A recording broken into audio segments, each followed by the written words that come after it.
Welcome to the Busy Signal. My name is Jim, and this is my retrostalgic 80s, 90s, and early 2000s podcast. This show aims to salute all the stuff from back in the day that is now extinct or quickly going that way. Hey everybody, who's down to play a board game? We're digging in the old toy closet again for more board games. But this time, I've got friend of the show, June, with me. I know. I did have my buddy George on the first two board games episodes, but don't worry, George will be back. In the meantime, I have a feeling June is going to have some games up her sleeve. So the format is going to be the same. I'm going to have 3 board games. June's going to have 3 board games. We do not know each other's board games, so it'll be interesting if there's crossover. So let's crack on. Let's play another game about the games we played back in the day. Welcome back, June. Hi. How you doing? I'm doing great. How are you? Good. Are you ready for board games? I am ready. I'm very excited. So some people are not board game lovers. I'm in the middle about board games. Like George clearly loves board games. I like board games a lot if I'm winning or if everybody's having fun. The second somebody else is not having fun, then I just want to burn it all to the ground. Where are you on the board games? I love board games. I'm also very competitive with board games. And the whole thing to me is just super fun. So we played board games all growing up, all kinds of board games. A lot of them were more traditional, older board games. Definitely a family favorite thing to do. We would even take them on trips and stuff. We would go to a cabin and we would take Risk with us and play for, a 3-day game of Risk where it was just staying on the table the whole time we were playing, stuff like that. Okay, so you guys are a little hardcore with the board games. Yeah. That's good. Let's roll the dice here and let's see who goes first. You definitely rolled higher than I did. You're up. All right. So my first game actually was not invented in the 80s, but it became extremely popular again in the 80s. And it was due to a movie that was created about this board game. So I actually don't know if the game became popular first or the movie became popular. And then so there was a resurgence for the game. I'm not sure which way it happened. But anyway, the game, as you might have guessed, was Clue. Excellent. And I love the game Clue. It's so much fun. There's been a murder! Oh, he's dead, he is. It's a classic game of Clue. Who done it, where they done it, and with which weapon they done it with. I say it was in the kitchen with the wrench by Miss Scarlet. He's dead in the library with a bloody lead pipe. Nice. Oh, right. The killer is Mr. Green. Well, it could have been someone else. The game of Clue. And now there's Clue Mystery Puzzles. Solve puzzling crimes piece by piece. If you don't know what it's about, basically it's a little mystery that you get to play. Before you start, you put a card in an envelope and you put that envelope aside. And the entire game is trying to figure out, there's a couple of things. You needed to know who the murderer was, what they used, and in what room did they do the killing. So you had to figure out these 3 things. And the entire game was you going around the board. The board was a mansion, and you went to different rooms and you got to ask different questions of people. And it wasn't a super exciting game. It's kind of more of a mellow kind of a game. But the movie that they made was really a satire, which it kind of created a whole new genre of movies, because to be a satire of, for example, a murder mystery and also actually be a pretty good murder mystery movie is a really hard thing to do. And Clue really, it still holds up. It's funny. It's just a really interesting thing. But I love the movie, but I really love the game as well. Was it Professor Plum, Mrs. White, Mr. Green, Mrs. Peacock, Miss Scarlet, or Colonel Mustard? I'm only a dinner guest. With a knife, a gun, a pipe, a candlestick, or a rope. In the hall, lounge, dining room, kitchen, library, or the study. And to make a long story short, too late. Or did the butler do it? We've got to find out. Clue. It's a comedy with 3 different endings. Who done it? Depends on where you see it. Rated PG. Starts Friday, December 13th at a theater near you. Okay, so that movie is classic. It really is, and it does hold up. Here's the thing about Clue. The game did come first. Yes. I think it was the 1940s. It was invented in the 40s, and Parker Brothers bought it in the 40s as well, like a couple years after. So there's this game show that we watch occasionally called Impossible. It's a British game show, and it's a really fun game show. And they talk about a lot of like pop culture stuff, and they kept referring to this game, Cluedo. Yeah. Everywhere else but North America, it's called Cluedo. Mm-hmm. That's so weird to me. Cluedo? Actually, isn't there like a Professor Cluedo? Like, don't they use that in mysteries? I think you're thinking, is it Clouseau? Oh, Is that Pink maybe it's Panther Clouseau. Clouseau? I don't know. Oh, okay. Yeah, maybe that's what I was thinking. Yeah. Dr. Clouseau, Professor Clouseau. Somebody's screaming right now. Yeah. Anyway, I love Clue. Clue's great, except when I'm not winning. That's when I'm just. I have been known to rage quit a Clue game or two because I'm just not getting what I want or getting to the places or just not figuring it out. But I have stuck through Clue a lot, and it does end up being fun. Yes. And I think it's hardest when there's only two people. The more people that are playing, definitely the more fun it is. My brother and I would play sometimes and we would just quit because just being two people, it is really hard. But yeah, it's a fun game. I am also bringing a game that is not, an 80s, 90s game, but it is at the same time. It was, as we know it, invented in 1974. So this game literally is just turning 50 years old now. Okay. Connect 4. I was going to be on my list. It's Was not, it? but it was up there. It's circled. Go for it, red. Go for it, black. Go for Get it. off my back! Connect 4. Got 3 in a row. Go for one more. Go for it. Too late, Joe. Connect 4. Go for the fun of Connect 4. 4 in a row wins. Go for the bottom. And go for the top. Watch for the block. Forget it, you're stuck. Go for the glory. Go for the star. Go for it. I win! Connect 4. Go for it. Yeah! Connect 4. So just like Clue, Connect 4, I learned, has aliases outside Yes. of North America. Here's what's really interesting. The aliases. One's really kind of like duh. A lot of people call it 4 in a row. But then there's two. There's two that are like, what? The Captain's Duel or the Captain's Mistress. The Captain's Duel, I was just like, okay, that's weird. But then the next one's the Captain's Mistress. And I was like, what is that? That's such a weird name. So, of course, I have to find out why. So, Can I guess? Yes, please. So my guess is that a captain invented it and he was so obsessed with it that his wife named it that or something in like along those lines where he was obsessed with this game that he had invented. You are like halfway there. right. So the game had already existed, and Captain James Cook of British explorer, cartographer, Yes. naval officer fame, yes, he would disappear below deck for large periods of time. And the crew named that game because that's what he was doing. He was playing Connect 4. It looked different back then, but it was essentially Connect 4, and they called it the Captain's Mistress. That's awesome. So that's the name that has kind of stuck throughout the years. And it was really cool. If you look up the Captain's Mistress game, yeah, be careful and say game, because it's a box. So everything's self-contained. You flip the lid up and that is your playing board. And there's chutes and there's light colored balls and there's, dark colored balls, and you could play. And he would play against, I don't know, himself, or he would play with other people, but he just loved to play Connect 4. And it became known as the Captain's Mistress. Awesome. I like it. That's like the coolest thing I've learned, honestly, in a long time. That's very cool. I love that it was Captain Cook. Like he's really famous. Yeah. It's not some random guy. Yeah. No, and it's such a simple game. You have your standing game board. You have for us, it's not the light colored balls or the dark colored balls. It's like checker pieces. Yeah. Red and blue flat little discs.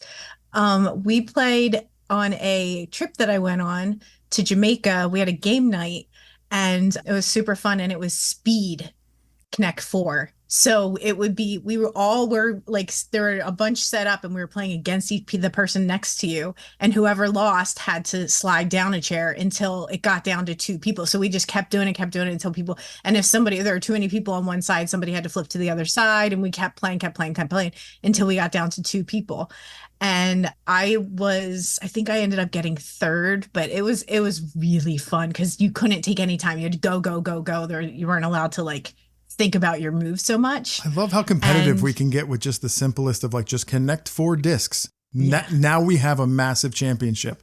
That's so cool. One of my favorite versions is the big lawn version. Everything's massive and you have to put it out on your back lawn or something. I love the idea of that. And the same with Jenga, how they have massive Jenga now too. Yeah, a friend of mine actually took 2x4s and made her own Jenga, so they were really big. It was fun. That's cool. All right, so Connect 4, Captain's Mistress.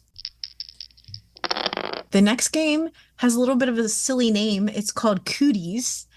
And it's basically bugs that you get. And I think you get the body automatically. And then the old version was when I played in the 80s, you rolled a die and each number represented a different part of this bug's body. So a head was a number 1, for example. The antennae would be number 2. The legs would be 3 and 4, and different parts because you had to get 6 legs. So I think there were 2 numbers for the legs. What you got there, kids?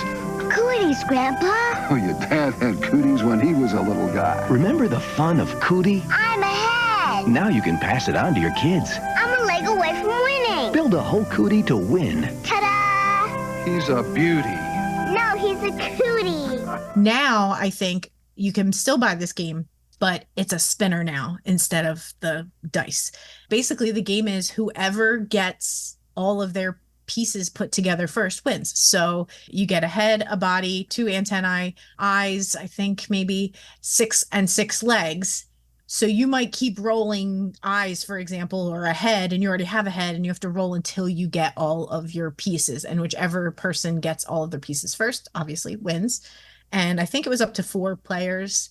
And it was a very simple game, but because it was so simple, it was fun. Well, I never knew how to play that game. I've encountered it in the wild. Like there's always like a box and all the pieces are in the box. But of course, the instructions aren't there and nobody knows how to play. So now I know how to play the Cooties game. Yeah. And they still sell it? I think so, yeah. I remember the commercial. They're like very colorful bugs with yellow pieces, right? The antennae and the legs are yellow, yes, yeah. Yeah, okay. So I'm thinking of the right thing. All right, Cooties. That's a fun name to say, especially if you're a kid. Okay, here's one. I think you and I have actually even talked about it before, and you've never played it, but I have. And in 1988, mall culture had kind of like hit its peak. Valley Girl speak was like the trend, okay? I was going to say, especially on the coasts, our coast and that coast, yeah. Absolutely. So, of course, Hasbro had to make a game, Mall Madness. And it's an electronic talking board game. The board is a small-scale generic mall, and it's a 2-story mall. And you could have 2 to 4 players. Of course, more players, more fun. You're going on a shopping trip. You get $150, there's a banker, and you get a credit card. And you have a list of 6 items you need to buy. And the stores are all over the place. So you have to make your way to these stores, kind of like you would in Clue. Okay. To get there. And then you have to get your items. And the first person out of the mall back into the parking lot, that's the winner. Oh, interesting. The fun thing is, though, you have to like kind of be careful because you have only a certain amount of money. Mm-hmm. And what I thought interesting about the game was the electronic talking voice. It was terrible. It was like sale at the kitchen store. And you're like, you have to make your way over to the kitchen store, It was just so bad, the electronic talking voice in there, which I feel like 80s electronic talking voices, anything was really kind of like, we all thought it was like high technology back then, but it was so bad. Yeah. But the game was marketed 100% towards girls. Got your credit card? It's Mall Madness. Sale at the shoe store. The new shop till you drop game that really talks. Sale at the fashion boutique. It's all the fun of a shopping spree. With Mall Madness, you get it all. A bank account and your own credit card. Clearance at the sunglass boutique. Mall Madness really talks. To win, buy everything on your list and be first out of the mall. I win! Attention, mall shoppers. Mall Madness, the electronic shopping game that really talks. From Milton Bradley. It's the mall with it all. So I didn't personally own the game, but I played it quite a bit because it would always be at like a party or like maybe at school, like they had it and all the girls would be around it. And if you wanted to be where the girls were, you're going to go play Mall Madness. And so that was my bag. That's awesome. So I'll play Mall Madness any day before I'll play a lot of other games. This is not the worst game I've ever played. There are worse games than Mall Madness. It is kind of fun. That is good to know. That's interesting. Especially like if you're looking for a little shot of nostalgia, like you go back to the 80s and play a mall game. Come on now. Maybe it's the Twin Pines Mall when you get out into the parking lot. You know what I mean? That would be good. That would be good. No, when you go in, it's the Twin Pines. When you come back out, it's the Solo Pines. Yes. Oh my gosh. Yes. All right. Okay. So my last game is one that I actually still own, and I'm pretty sure it's an original from the 80s that I still own, and it's called Don't Break the Ice. And it is a super fun, so simple game. Basically, it's a blue square that has 4 legs on it that holds it up like a stool that doesn't have a top. And you put these white cubes that look like ice cubes, but they're made out of plastic, into the center to make kind of the top of what the stool would be. And one of those squares, they're about, I don't know, 1 inch by 1 inch, but one of them is 2 by 2. So it makes 4 of those individual squares. So you put them all in there, you flip this thing over so that it's the top. And then you put a little guy who is sitting on a seat, basically on the ice, on top of the ice. And then each player gets a little hammer and you take turns and you have to knock out these little pieces of ice. That's it. That's the entire game. There's no rules about which piece of ice. There's no rules. It's sort of like Jenga that you can use. You can do any piece you want. And you just go back and forth until somebody makes this guy fall in the water. Whoever makes the guy fall in or, through the ice loses and everybody else wins. And don't forget, don't break the ice. I'm on thin ice. Pass on the fun of Don't Break the Ice and Cootie. So that is the game, Don't Break the Ice. Again, super simple, but I still own it. And my students, every once in a while, will have a game day where we won't be doing any work. And I'll pull out, regular playing cards, Uno cards, and Don't Break the Ice. And let me tell you, Don't Break the Ice is definitely one the kids always want to play. Don't Break the Ice, I've never played. I've always wanted to because the commercial made it so cool. It's very tactile. Mm-hmm. It's very hands-on. I never had it, and I never encountered anybody that did have it, but it always looked like, when the guy would fall down, it just looked like a riot. My brother and I would play a lot. And I think one of the reasons that my brother liked it so much is that it was a destructive game. You got to break things, and it was fun to break stuff. The setup was a million times easier than, for example, Mousetrap. Oh, right? We're going to have to talk about Mousetrap. That's a whole nother episode, and it might be its own episode. There was setup to it, and you did have to be careful, but it wasn't anything. I mean, it was nowhere near Mousetrap level. It was just a little more, had to take some time. So it was really me setting it up every single time while my brother and I would play and break the ice and then set it up. I would set it up again. It definitely is really simple, fun game that you got to be a little destructive. This game, I didn't know I had feelings about until I started thinking about this game. And then I kind of started to feel a certain way about this game because it started to bring up memories. It's Cranium. So we've talked about party games in previous episodes. We've talked about Jenga. We've talked about Pictionary, where there's a game where everybody's congregating around at a party and it's just a fun time. In the late 90s, 1998, Cranium was introduced, but it wasn't introduced like a blanket rollout where you could just get it everywhere. You could only get it at Starbucks stores or Amazon.com. And that's back when Amazon was pretty much just books. So mainly this game was played by teams. You actually needed teams. Ever looked at your party guests and wondered, who can shake it like Elvis? Who's good with their hands? Or who's the word whiz? Then discover Cranium, the game where you sketch, sculpt, whistle, and even spell backwards to win. So it wasn't just 4 players. Like this could be like 16 players. You could have 2 people on a team, 3 people on a team, 4 people. Yeah, much more like Pictionary where you could have as many people as you wanted. Yeah. Yes, but this got so much more complicated than Pictionary. Like so much more. Yes. Right now, real quick, before I get into it, do you like Cranium? I don't know. Right? Okay, so here we go. I like it sometimes. Yes. So there's tasks. There's cards. There's colors attached to those cards, and there's dice, and there's a board. So you've got a team. To the left of that team, they're going to pick a card, and they're going to say to the team to the left of them, this is your task. And it's going to be one of a few tasks. It's going to be like a performance. You have to kind of like a charades. There's like a little can of Play-Doh where you have to make stuff. There's spelling quizzes. There's trivia. There's things you have to do as a team in order to be able to advance through the board. Wasn't there also a kazoo involved? There may be in other versions. This has had many versions at this point. Okay, so it might be the hum one was the Right. first round. Okay, I think it was humming the first one. Right. There's so many different things. And then data head cards. There's like the yellow were word worms, blue was like creative cat, and green was star performer. And these had a whole bunch of different tasks. Like you said, humming could be one. There was a lot of stuff. I don't even remember it all. And honestly, I started to get like dizzy thinking about it and trying to read about it, because basically the object of the game was to make it to the center of the board, Cranium Central. And then blah, blah, blah. I don't care now all of a sudden as I'm like thinking about this game, because to be honest, I'm very lukewarm on Cranium. Cranium is a perfect conditions game. Yes.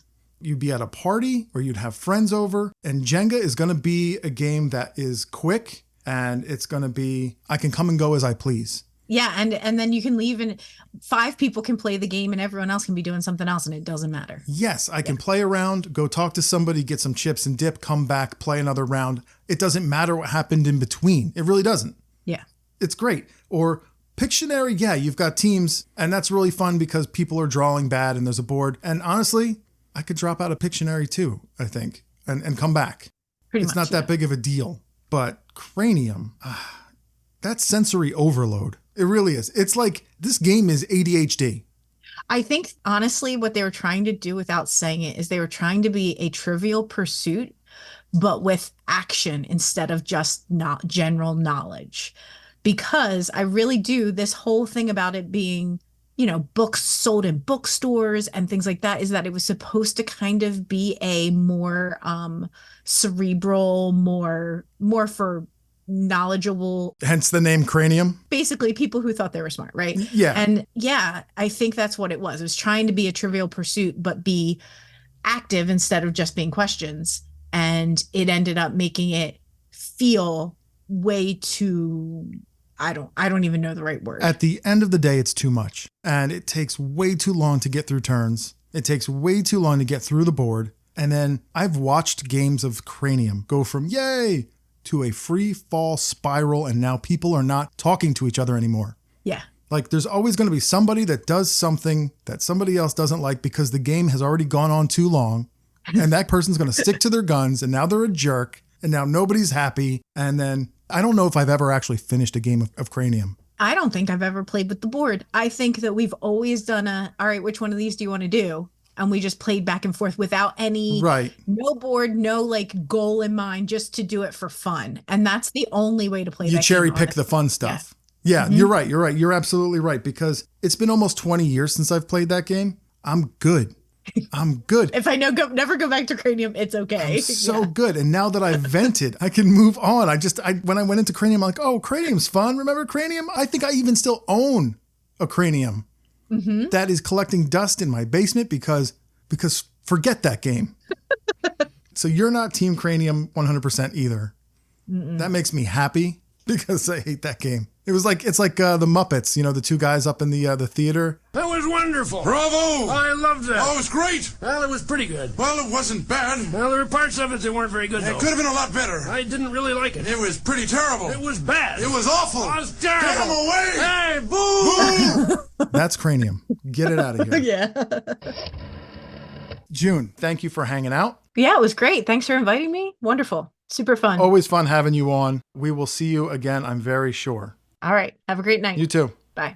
So this was a really fun board games episode, and we learned some really cool, fascinating history and had a therapy session as well. Oh, and we talked about some really rad games too. But thank you, June, for hanging out to play a little game about the games we played back in the day. I hope you guys enjoyed hanging out with June and I for this set of board games. Did you own any of these games? Do you still play some of these games? Hit me up. Let me know on Instagram at BusySignalCast or BusySignalCast@gmail.com. I'm always open to suggestions if you want to hear, another game talked about. That's cool with me. Thanks again for listening, hanging out. Cheers, everybody. Once again, I'd like to say thanks for listening. And as always, you can listen to The Busy Signal everywhere quality podcasts are streamed. Hit the subscribe button to have a new episode delivered directly to your favorite device every other Friday. If you really like the show, leave a 5-star rating or a positive review on Apple and Spotify. That lets everybody else know to come check out what you already think is awesome. You can also head over to Instagram and follow the show at BusySignalCast for even more retrostalgic content. I share a good amount of fun stuff that isn't mentioned on the episodes. While you're there, say hi in the comments. Don't be shy. And until next time, remember, reach out and touch the past.